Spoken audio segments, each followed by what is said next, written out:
Okay, let me just do a check. So,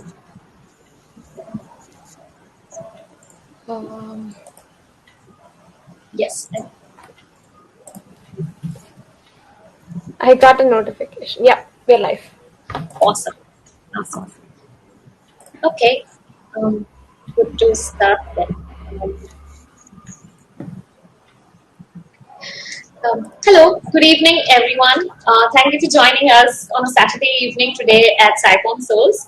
Today we have Ipsa Jain, a sci-artist and illustrator who's making it by herself in all of these uncharted waters. And it's always exciting to have a conversation with her. Just before we get into the show, I want to briefly let you all know about SciRio and SciComm Souls. So I'm the founder of SciRio. My name is Suchita Champa, and with a vision to empower and enable science communicators, I started SciRio. And SciComm Souls is a way of showcasing unique stories of science communicators from India to make that as an ensemble to show all the newbies or beginners in science communicators that everyone's story is unique and you don't have to have a defined path for it, right? So with that, let's get started.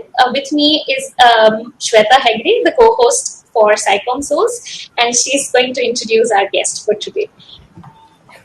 Thanks, Sujata. So on our fourth episode of SciComm Souls, we have Ipsa Jain.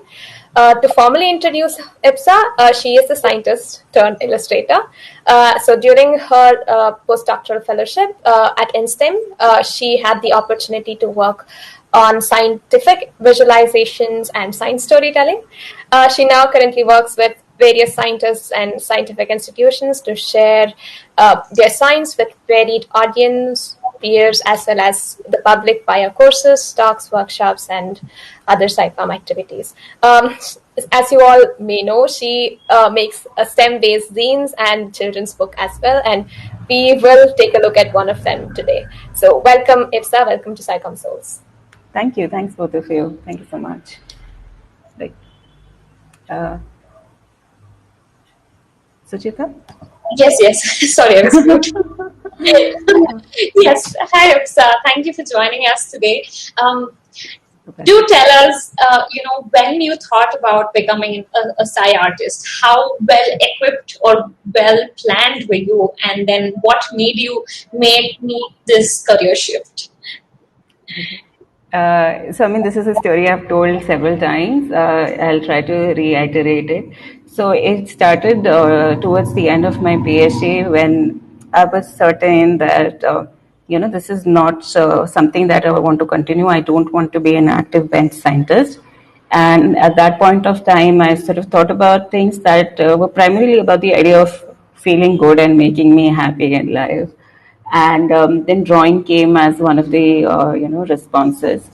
And it was not like that I had trained myself in drawing on the side or anything like that. I was decent at during school time.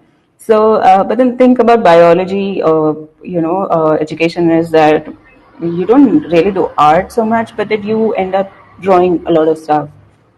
Especially if you study classical sciences, like I did, I studied zoology, so you end up drawing a lot of specimens and stuff like that. So, so I started thinking about how would, if I can put together science and my intent of drawing together, and that's when I started drawing plants and some animals, and basically started sharing stories which were mainly sort of descriptive, I would say, and reflecting on it, I don't think that's the kind of work I might do today. I mean, in terms of how I presented them. But that's where it started, and initially it was just about doing something. Not sure about where it's going to go. But then one of my friends at IISc, he was at that point of time an undergrad student there. He said, hey, you've been doing this work. Why don't you just like put it up, during our student festival? I was like, okay, why not? And that's the first time I made prints of my work, and I was able to sell them. And that's when I realized that this could be a living, in some sense. I mean, it's a hard earned living. I mean, that apart, but then that this could be a means to an end as well, and then I started enjoying it. And then how I interpret that work has, of course, evolved with my like with time, by the kind of opportunities I have gotten, or the kind of interactions I've had with other people around, or people that I've been able to access on the internet, or look at their work and understand from them. So, based on sort of this a casual education, I don't know how else to put it, the meaning of work that I have done, I have, I am doing like that, and I hope that that is an me. Yeah. So yeah, that's how it started, and that's where how I would put it. Yeah.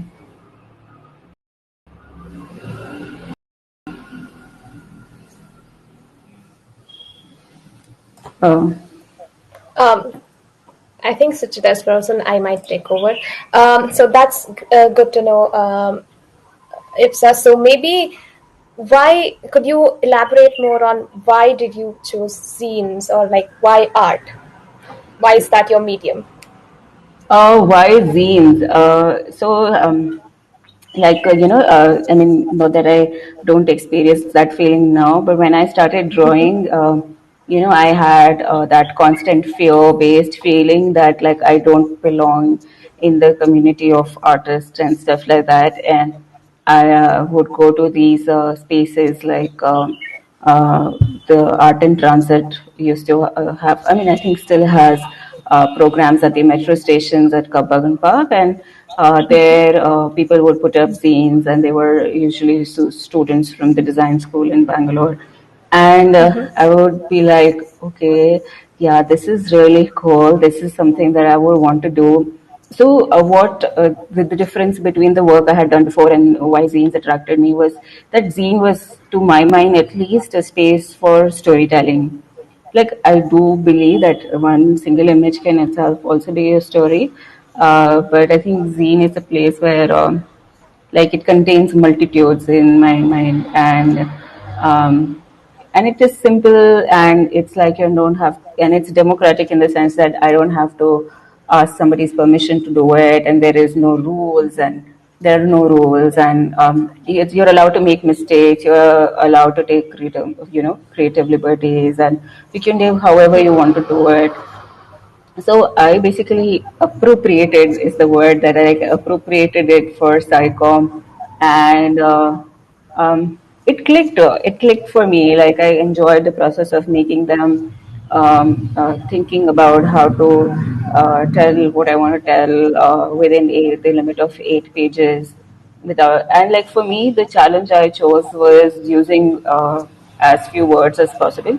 So like I do a lot of work with Sundata at CCMB and some other folks also, where the words come from the collaborator.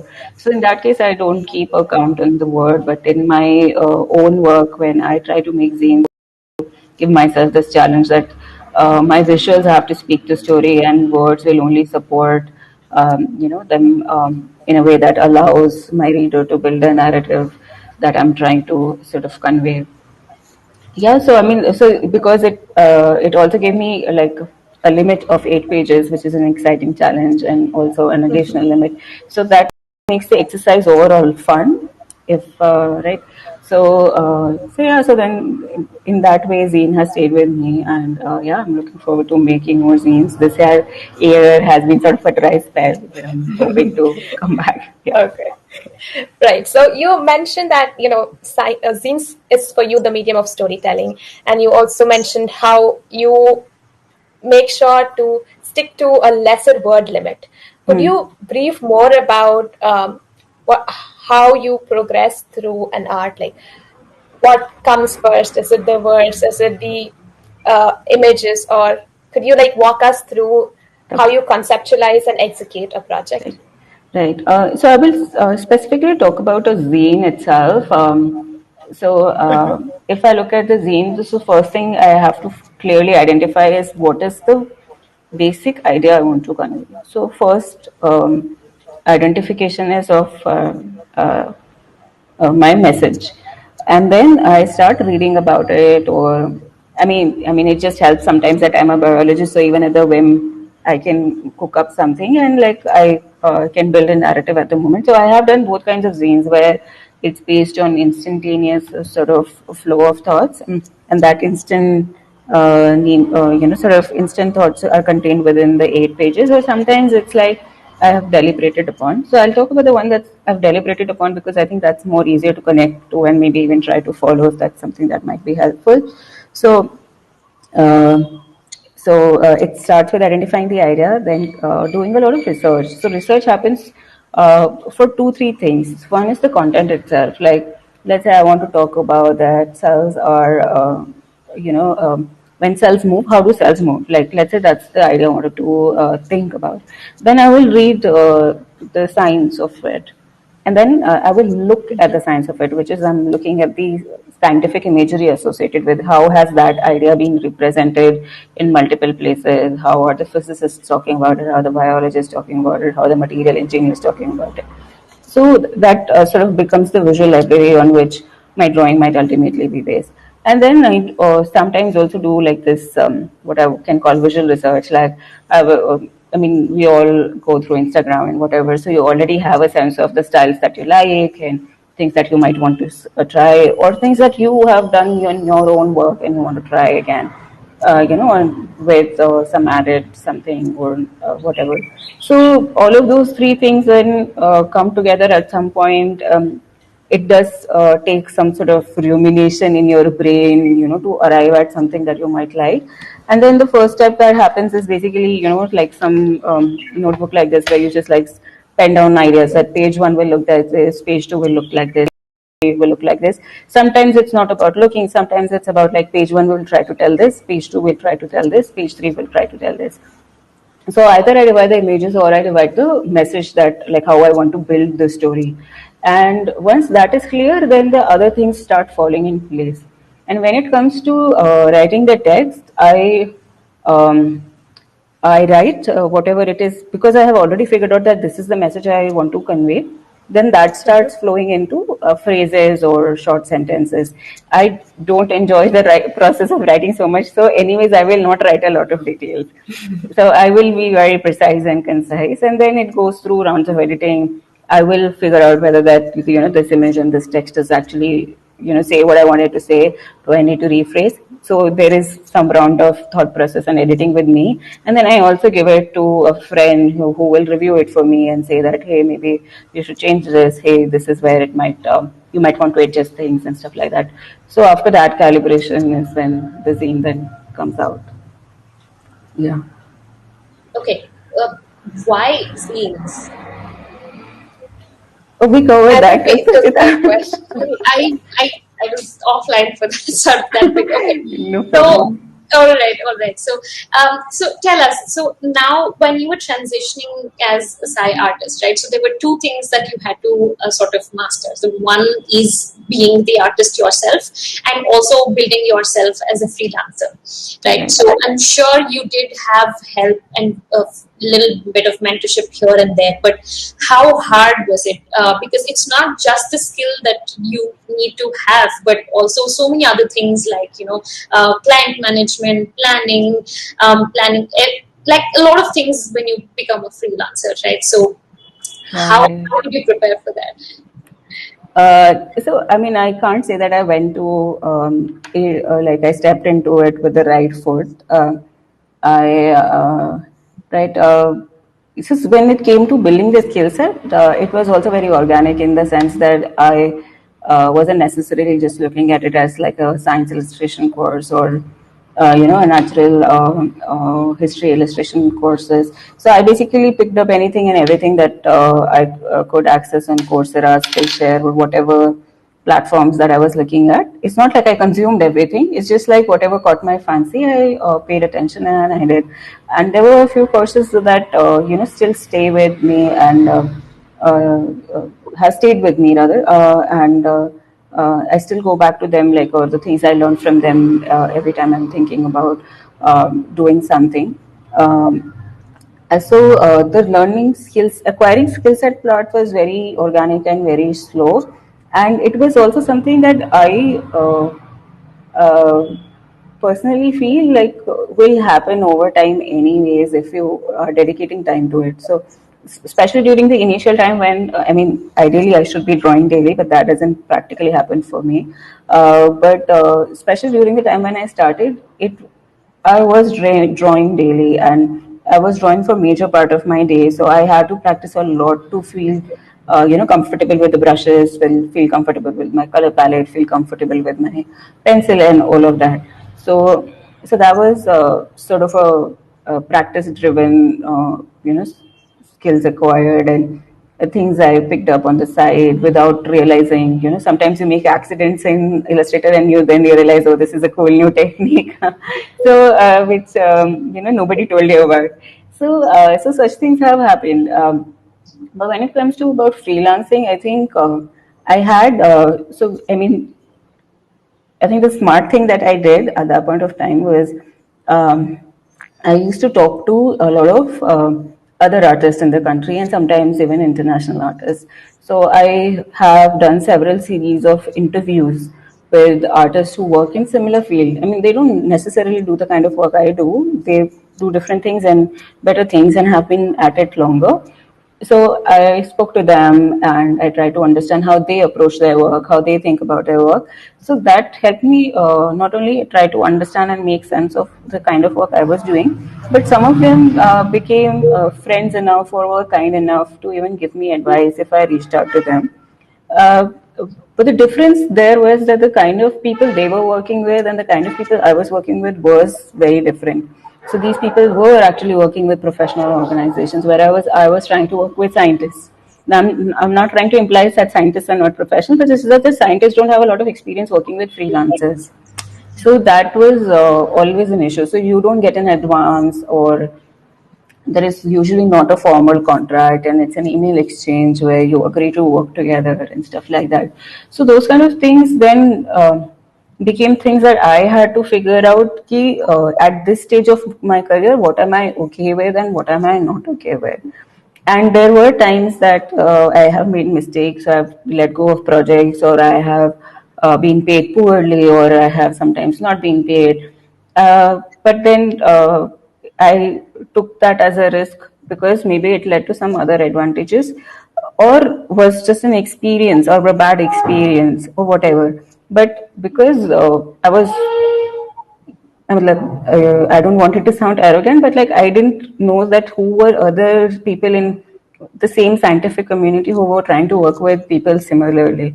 So I had zero idea. So I felt like I'm the first one trying to, poke my way. So I will have to make a lot of errors to find the way that works for me, and I had to think about what works for me. So sometimes, even if I think that, oh, this is being paid poorly, but at this stage of my life, does doing this work mean that I will get more work in future? Then I might do it. So those kind of calculations I had to make every day.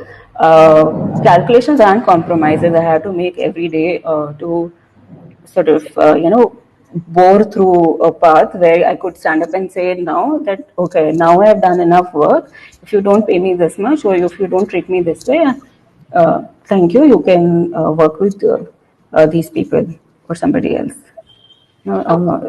So yeah, so that was kind of a hard thing to do, but I think had to be done. So, It was like survival, survival strategy. yeah, so it's all like trial and error, see what works for you, what doesn't work, and Yeah. that. Okay, so I mean, just to further that discussion, right? So there are like very few people in India who are taking this path. So how often do you feel yourself wanting a support system, a community, and that little extra support to nurture yourself? I mean, all the time, I would say. So, I mean, so there are both, so in fact, I did a series of interviews and blogs last year with the lifeofscience.com around this idea itself, where I spoke to a lot of artists within the country and who are probably not in the same domain as where I am, but are working on the intersection of science and art in their own way, and some of them who are also part of the same domain where I exist. So the one thing that we realized, I mean, I realized by talking to all of these people is that the funding in India is very little, and there is no community. So what happens in places like the US or Europe, there are guilds for illustrators that work on science illustration and science art and all of that. So that community helps set the standard. Okay, Mm. this is how you price your work, this is how you would negotiate your contract. And also it's a support system in also in terms of like, hey, this is cool, maybe you could also try this. Hey, there is this opportunity that I'm giving up, do you want to take it up? And all of that. So like collaborations, feedback, and raising funds and support training newcomers, not only in terms of skill set but also in terms of how to navigate this space. All of that becomes possible if you have a community, and it also um, it makes it a little bit easier for a lot of our collaborators and clients to understand that this is professional work. Sometimes you're like, अरे हाँ मतलब तुम you are a scientist and you draw, and this is like your hobby. So why don't you just do this for me because I'm an awesome scientist? And this has happened to me, and I know for a fact that this has happened to some of my other peers as well. And like, no, like okay, we do it professionally. You have to pay us, and you have to treat us like we are a fellow professional and not. Yeah, I mean, not that any junior trainee should be treated in that way, but like we're not like a trainee that you can dispense with, and something like that. So that attitude also we can change if we are a community, because here, if I am making that effort, I know that somebody else is also trying to make that same effort with a different person. But if we all do it together, then the sort of the reach of that kind of interaction would be higher. We can have a code of conduct. We can have, a lot of things legitimized and useful and structured in a way that benefits the whole community. I mean, not just us, but also the science community in general, by just figuring out that how do you work with us and that we are a part of that same system. Is there any headway at it? Is there anything in the talks discussion with anyone around you, or at least in like a very small sense that okay, there are like 3-4 people that you know, and then you sort of discuss and stuff. I mean, in some sense, yes. Like I have brought this up with some of my peers a couple of times. But I mean, my feeling is that see, for everyone, including me right now, all of this work is a struggle. Like we are struggling to make this a legit thing, and we're struggling to make this happen. So this feels like an additional responsibility, and so because of that, there is a certain sort of activation energy barrier. So while we've had a couple of discussions, or the ideas were thrown around, it didn't become actioned upon actionables, right? So, and I think it is gonna take us a little more time to get there. And I mean, I personally think that one of the reasons that also happens, apart from the fact that we're all struggling, is also because there are few people, and there are fewer amount, like there's fewer work. So sometimes what ends up happening is that you start looking at people as competitors rather than as peers. Like so that feeling, when the feeling of competition is very acute and the feeling of being peers is little, building a community will be very difficult, and even if it becomes a community, it will be a toxic community. So I'm just like, I want to say, like, we need a certain threshold of people to arrive in this community before we can start those discussions again. So I'm just sort of trying to take pulse and sensing when that community, that when that number will be here. And once that number is there, I think things will take shape. And maybe it will not be me, maybe it will be somebody else, but I still feel like organically as a community, it will take shape and will be built. And yeah, I'm waiting for that day in future. So this is one of my favorite questions to anyone who comes on the show. So what does a typical day in your life look like? Okay, so like on the present day, it's a very hard question for me because like I actually have a full-time day job, and for me, most of this work happens, as a night job. So whenever I am working on a project, I take a Netflix break between my work, then a dinner break, and then I sit on the project work. It's usually meetings. I have to set it up before my work hours or after my work hours, or on the days that I have holidays. So when I'm working on a project, just the project doing time. A lot of time actually goes in communication, like either over emails or phones or just meetings. I mean, meetings where, I mean, of course, now are happening online or even in person when we were living in a different era. And I would say that so a lot of time goes in communication. The next chunk of time goes in planning any work, like thinking about what is it that you have to do. Like the research that I mentioned when I was talking about the zine, you kind of have to do similar research for most of your work. And you have to also think about your audience, and you also have to think about what your client or collaborator needs.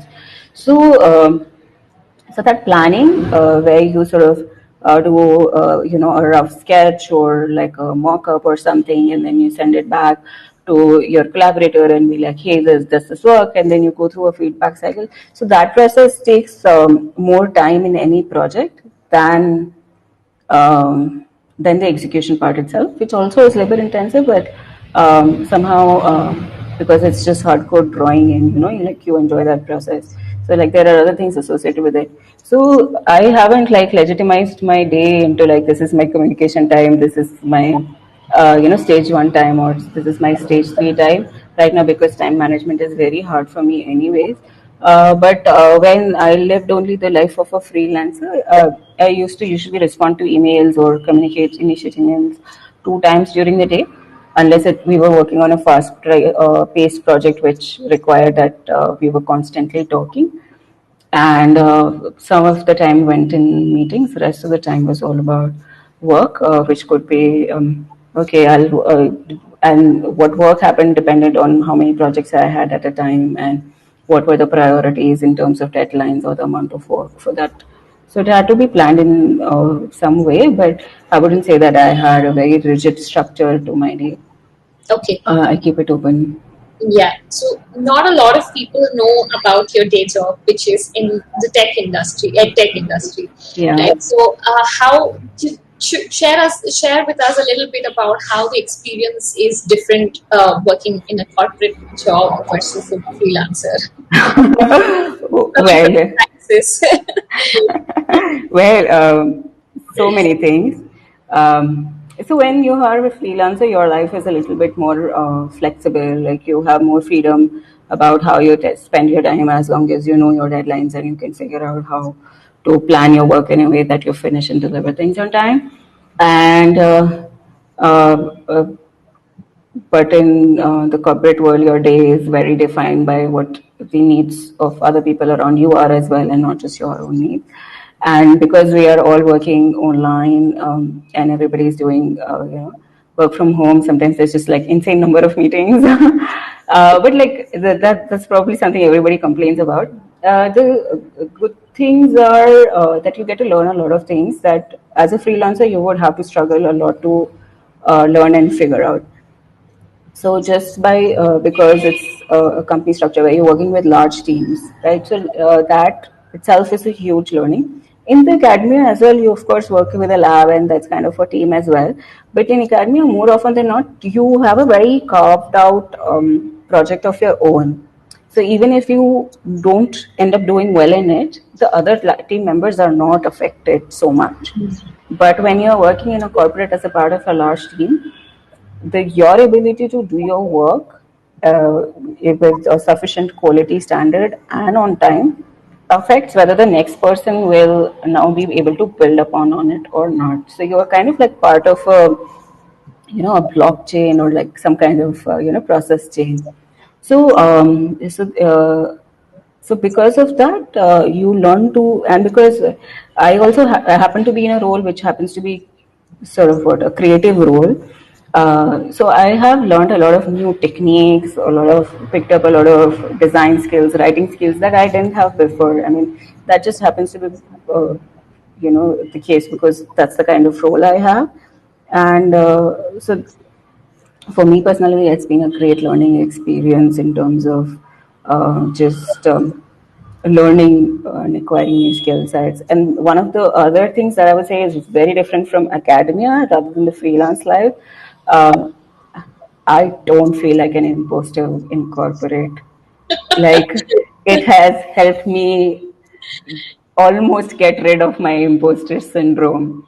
So Wonderful. there, yeah. So I mean, it's not like everybody appreciates you all the time or something like that. But the, because things have happened and you were a part of it, the sense of accomplishment is greater in comparison to academia. I wouldn't compare it to freelance life so much, but even in freelance life, when you look at other artists, you're like, oh, maybe this person's work is better, or maybe I could have done this, or maybe something like you can still experience self doubt as freelancer. I mean, which I did, and sometimes still do when I make work. But somehow in the corporate system, the way things work, I personally do not feel that. I feel like, yeah, I can make cool things and like I'm awesome. Like uh, there is a sense of accomplishment definitely there. Yeah. Okay, that's a great what do you say point of view, I'd say, right? So now Shweta and I sort of realized that 60 minutes is so difficult to find know more about people. So we have like a small quick run segment. We call it the rapid fire. So we get onto that, and Ipsa, do give us more insights about yourself, and we get started. So yes, the first question: choose from one of your dream careers: freelance only or teach only. Or teach only or freelance only. Oh my God. Um, I mean, I think then like for the larger, I mean, like for maybe teach only actually. Okay, that's Yeah, I awesome. mean, because I can, like, that's sinister. I get to make more of my clones and then, like, rule the world. Well, I know that feeling. So, life as a freelancer, do you feel like a lone wolf, or is it daunting sometimes? No, I don't, like, when I started, I certainly did feel like a lone wolf, but I don't think that I feel that way now because Okay, I think I have, I wouldn't call it entourage, but like, I have good friends and good collaborators who are also part of this community. So I don't know, I don't feel like a lone wolf okay, anymore. awesome. Okay, did you choose to did to, or because you could fit your skills and interests? Sorry, can you say that again? Sorry, I didn't hear you Um, completely. okay, so did you choose to freelance because you wanted to, or because you didn't find the opportunity that could fit your skills and interests? Because I knew freelance is the only way. I mean, I didn't know that there was or there is, that kind of a job that exists. Yeah, yeah. As a freelancer, you don't have to market yourself. Your work will do the job for you. True or false?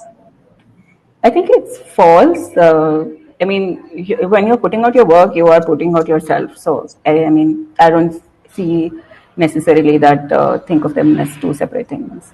Okay, Yeah. you don't have to have a network beyond academia since they are your ideal clients. True or false? False. Especially if you're working in SciComm, because when you're working in SciComm, it is extremely valuable that you know your audience. So if your network is only scientists, you will only ever be able to make work that only scientists can understand. Yeah. Okay, you have to be technically skilled to be a sci artist. True or false?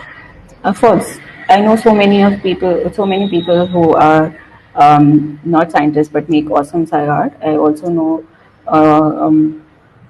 a lot of scientists who are not trained in arts but make awesome art, which may or may not be science art. So it's about practice. It's not. I mean, yeah. Which is one project that you hold yourself fondly? Okay, one project. Uh, I mean, I would say the zines. Which zine I won't be able to tell, but like most of the zines that I've made, I think that's Okay. my favorite. Which was the most challenging project that you handled? Okay, challenging project.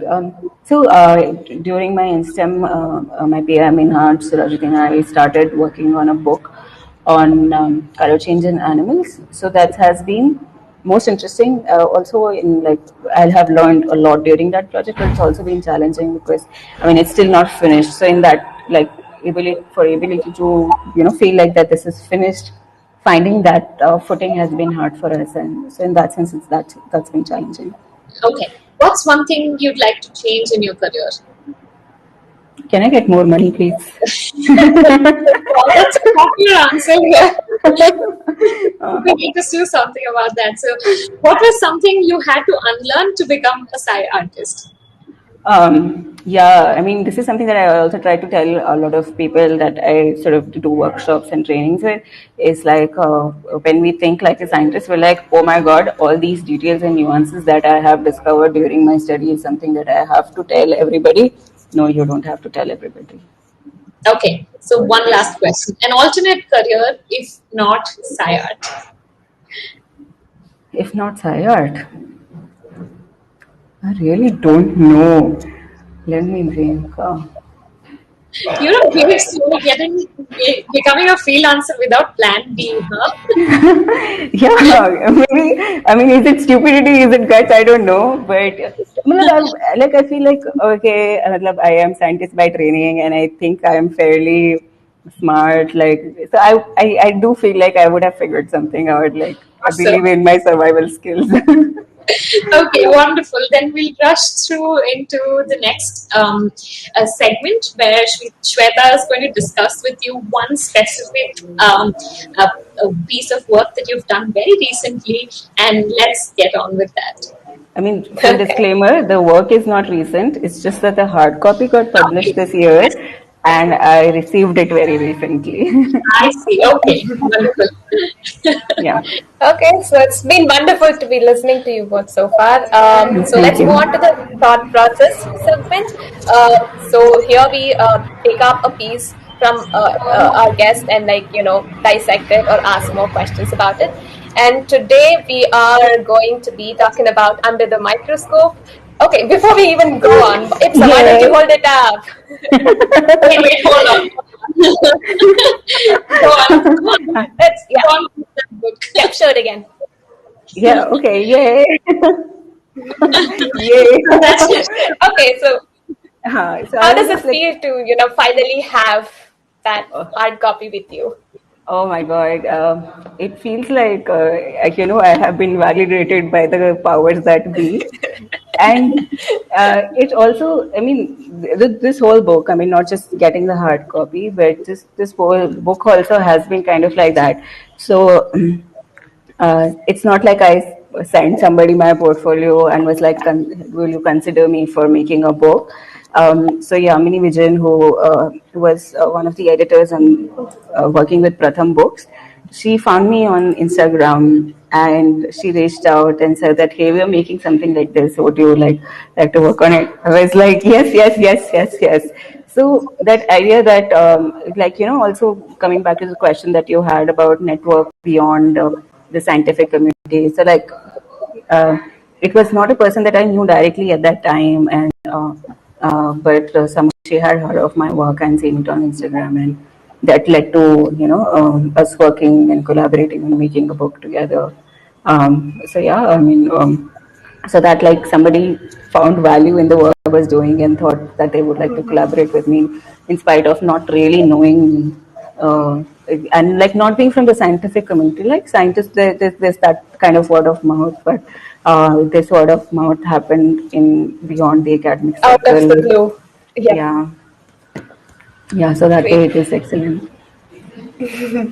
So for me, what I really, really love about this particular book is that it features all of my favorite microorganisms, it's diatoms and tardigrades and cyanobacteria and all that.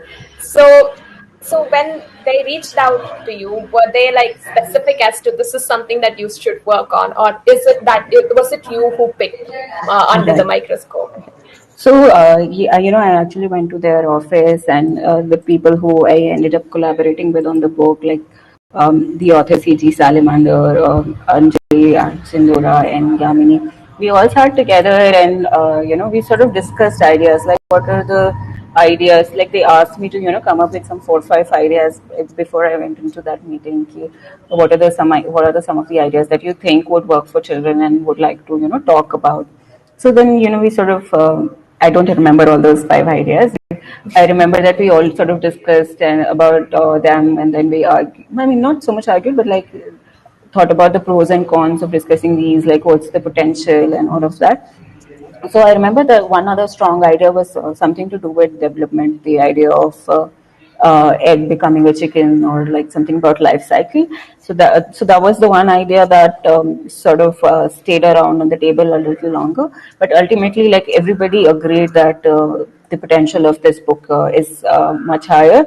But Yamini particularly felt that because these are the kind of views, because students, the kind of students that Pratham Books reaches out to, they probably will not get access to a microscope. No, a chicken life cycle is something that they would be able to see. So they wanted to make something accessible, at least by the sense of visuals, even if microscope is not a possibility for them at that, strata that they are a part of. Yeah. So that's why we chose this, and of course, the organisms themselves are beautiful. So there is that aesthetic potential also. So after that, what happened was that, like, I gave a list of, and then we thought about like what do we want to make it about, and then we decided that we will make it about just the form and movement. So in all of these things, like that became the theme. We will not only talk about their shape, but also talk about how they move. So what I did was like like listed out maybe bunch of 10, 15, 20. I don't remember the number. Like these are the microorganisms that we can talk about, and this is how they move. And then from that, C.G. Salamander, the author, sort of came up with almost like poem like thing, Yeah. like copepods do this, and whatever. So, and we've defined action verbs for each movement and picked examples which had very unique movements compared, like in the whole spectrum that ended up becoming part of the book. And the other interesting thing about this book also that I particularly appreciate, I mean, more so in hindsight than when I was working on it, that it also talks a little bit about the experimental process. There is the collection from the pond, and there is the making the slide and putting it under the microscopic stage, and then the view is also presented like as it would be microscopic view, and it gives you a sense of the lab as a space, and all of that. So that also I think is something that as a, like, now that I think about myself as a science communicator, that like this is an important part to sort of communicate. Like, what does a lab look like? What do people do there? And uh, how things happen. Like it's otherwise maybe for students of that age group and in that socioeconomic strata, lab would just otherwise be just a black box where maybe there are fancy, complicated machines and something unusual is happening that that's hard for them to reach out to. So this kind of sort of opens a gateway into that, at least. There is a possibility for them also in future to at least try and access these spaces. Yeah. Great. So when I usually look at some SciComm pieces, I try to think of what might be the message that the content producer is trying to get across. And for this, I wrote down that this is helping the children that you're aiming to peer through the microscope, even if they haven't seen a microscope. And you also mentioned that, so I Yeah. think you got your message across. I mean, the credit goes to the whole team. Yeah. Yeah. Yeah. So what is something that you really enjoyed the most while working on this particular project? I mean, this when I got this project, I was actually in the lab at the moment. Like I was Okay. postdocing at INSTEM, so a lot of pictures of the lab that you see, like, so I actually like clicked reference images in the lab. So there are these images where you will see, hands holding the slide and all of that. So that's like me holding the slide, and then my friends had to like do some, what to say, acrobatics to take my picture in that frame. So there on the stool on the side is a friend who has taken this picture, and that's a blue shirt that I have, and those are my hands. That process was fun. And then, of course, the interaction that I had with the team, those were also fun. See, it was also a new kind of interaction for me, because previously I had done only work, mostly worked with scientists or people, at least in the periphery of science community. And here I was working with editors and art directors and writers that have interest and inclination in science and are really excited about it and want to share that with the world. So it was very heartwarming to see all that. And apart from that, the interactions with them, also, how do I say? I mean, not light bulb, but like it like rewired certain things in the way I think about things, because I was able to sort of imbibe their perspectives as well into the whole idea, like in the way they approached the book and they thought about the book. Yeah, so that was really cool to learn from. Okay, so maybe this would be a little bit of a digression, but what are the elements of this particular piece would you change if the audience was much more older? Well, like, was it if it was directed to teenagers? Okay, so Or one would higher? be probably the drawing style itself. Now, this is like very soft, very friendly, very colorful. Um, uh, uh, Watercolor. Maybe not so much about the lab setup, but like the organisms. Maybe I would make the organisms look a little more funky and give them more a sense of as if they are aliens and strangers. So something like that. Maybe I would have given it that flavor, or with the way I drew them or colored them. Okay. So, what have been your learnings from this particular project? You said it rewired some of your Yeah, thought process, let's say. So, what was yeah. it? So again, I mean, I wouldn't say that I didn't think about audience empathy before, but this is the first time I really ever worked for children, like, and that too young children. So I had never really related to that audience in that sense. And even today, I would admit that I find kind of hard if I have to work for a young audience. So I have to rely on other people's experience to tell me that here what to do.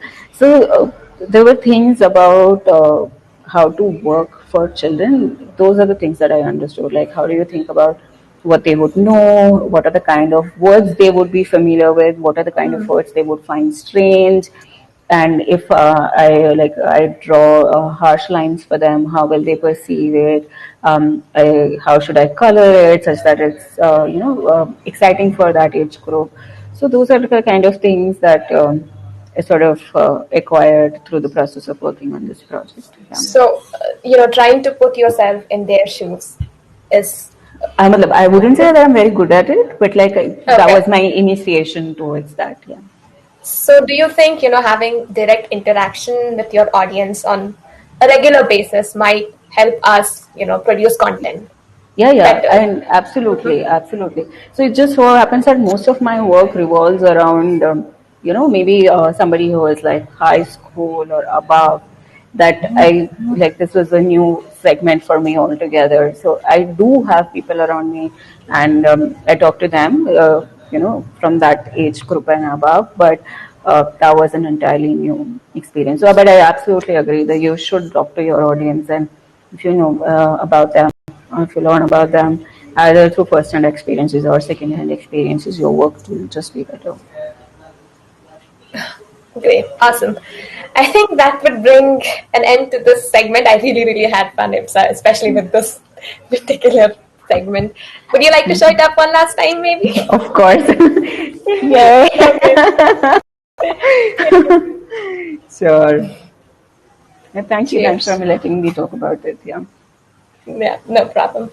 Okay, with that, we would then move on to our question and answer session. So, a common question that we always ask our speakers is some, resource recommendations to aspiring scientists. So, what is your go-to resource recommendations? So I mean, like, I don't have like this one defined resource, but I would say go check out uh, Guild of Natural Science Illustrators in the US.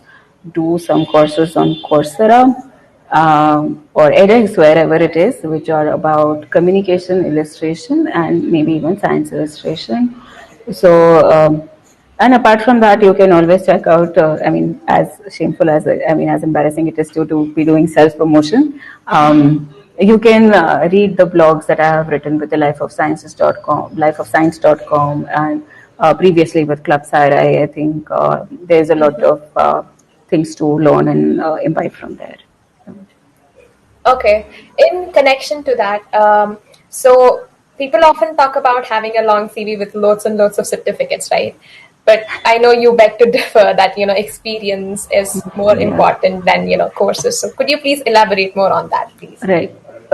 I mean, and I see this both in like the SciArt community, like especially the young students who sometimes write to me, and I also they see this in corporate, where people have just this intent and habit of like taking courses and looking for certificates.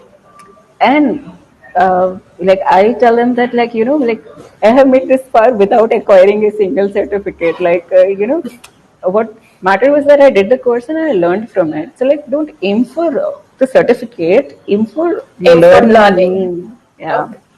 So I feel like that certificate mania has to go. And the thing with at least these short courses are like in most cases, employers know nobody's going to employ you just because you have the certificate, but no work to show for. Right, so you rather work on making good work than acquiring these bunch of certificates that I mean only a few will really find interesting to look at. Yeah, that makes sense. So going back to your life as a freelancer, I wanted to ask you whether or not work-life balance is a myth or is it something that you... Well, in my current scenario, it is a myth. I am seriously tired almost all the Oh, time.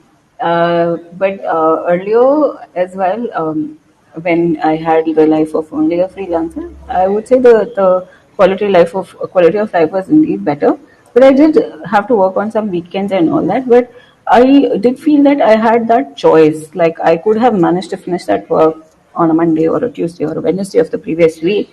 It's just that like I decided that I'm gonna take this day lightly and I'll instead do this on Saturday, Sunday. So it was still under my choice and my control. So in that sense, I wouldn't say that was really that bad. I think it was fairly good. Even when I was postdocing at InSTEM, and at that time also I was freelancing, like including something like working on this book. So I would come back home after finishing my time at lab and work, which meant that I would be working until 8 and all, but it still felt like I had far more control over my time than I do today. And I mean, only because I'm looking at it in comparison, I did feel like work-life balance was there at that time. I could take breaks, long breaks, and not feel guilty about them. Yeah. so do you like employ any time management tools or is it just by... I mean, at that time I didn't, and I didn't feel the need to. And right now I just cannot. I don't have that freedom. Like the only time management is that I can only do the freelance work if I like. Right now, actually, I'm not even taking up a lot of projects. I'm only working on a few chosen projects, and I mean, now I'm like I have literally connected so many people with my peers just because I couldn't take up projects that I would have maybe otherwise taken up. Maybe Sujita could also add on her life as freelancer. Do you also employ some time management tools or how is your day, Sujita? Um, I try to put everything that I have on my calendar. I don't have like a separate time management tool. Although I try to see how I don't overlap a lot of things, and sometimes I overdo it because I'm just so excited when I'm working with a lot of things inside. I just want to do it everything parallelly. And that is something that I need to keep a tab on. So yeah, it indeed is difficult, and you really need to find that balance. Yeah. Yeah. I mean, as long as you have stretches of, intense work and some stretches where you get to take break, I think it's okay. It's still Yes. manageable. Yeah. Yeah. Okay, so let's end it on something positive. Would you like to talk a little bit about any of your memorable encounters during any interviews or projects or whatsoever? Um, Memorable encounters. I mean, you were asking me about people. Anything in your through your life as a freelancer or a sci artist, if there's something very memorable for you, you can share some of that experience with us. I mean, I would say the friendships that I've acquired, I mean, that is memorable. And the cool thing is that some of these friendships also started from like working together, and even now we collaborate often, or, um, even if we are not like collaborating formally, there is this feedback cycle that, hey, I'm doing this, what do you think about this, and in a reciprocal manner. So yeah, I would say the friendships that I've acquired during this journey are immense. And I would also, I mean, I don't know if to call it memorable, but at least, I mean, even now and even during the beginning of my journey, um, I have had a lot of, at least moral support, I would say, from a lot of people online, people who probably even don't know me directly, but I've, found encouragement from people, um, throughout, like, yeah, and so I don't know how and why, but like somehow I'm connecting with people uh, just by being on this journey. And I think that I'm immensely grateful to it, for it, because I think that has sort of helped me fight the imposter syndrome kind of thoughts, and also felt me a little more enabled and empowered than I would have otherwise. So yeah, it didn't feel lonely at most times because of that kind of support also. Okay, awesome. So, thank you so much, Ipsa, for joining us today and sharing so many things that we know about you and also a lot of things that we didn't know about you. I really hope the audience had fun watching us. So, do you want to share something more that we probably didn't discuss, or something that's in your mind you want to say it out? So the only thing I would say is that like when you're making life goals, just ensure that you plan for something that you think you will truly enjoy, and like money or success should not be the main motivations. If you're enjoying those things, might or may fall into place. But if you're your whatever arbitrary status of success is the motivation, then you will always find it struggle to connect with people that are around you. Okay, wonderful. I think that's a great message to end our session with. Thank you so much, Ipsa, for I had fun. today. I'm glad you did. So thank you everyone else who's joined us today and has stayed for so long. If you've missed bits of it in between or didn't join it from the beginning, don't have to worry about it. We have this episode up available for you on our YouTube channel as well as our LinkedIn page. And also you can watch all the other episodes that we have had before. We've had Spooky Raman, we've had Sundata Karan and Nandita Jairaj. So you can, I'm sure you're going to have fun listening to all of them. So, and next week we have another special guest, Sarah Iqbal. Wow. cannot be done in one sentence or just say that, she's from here and she does this, because she's had a lot of diverse experiences. So watch out for that episode on 11th of September, 6 p.m. again. And we'll all see you there. Right. Thank you so much. Thank you, everybody. Thanks, Ipsa. Thank you. Thank you. Bye.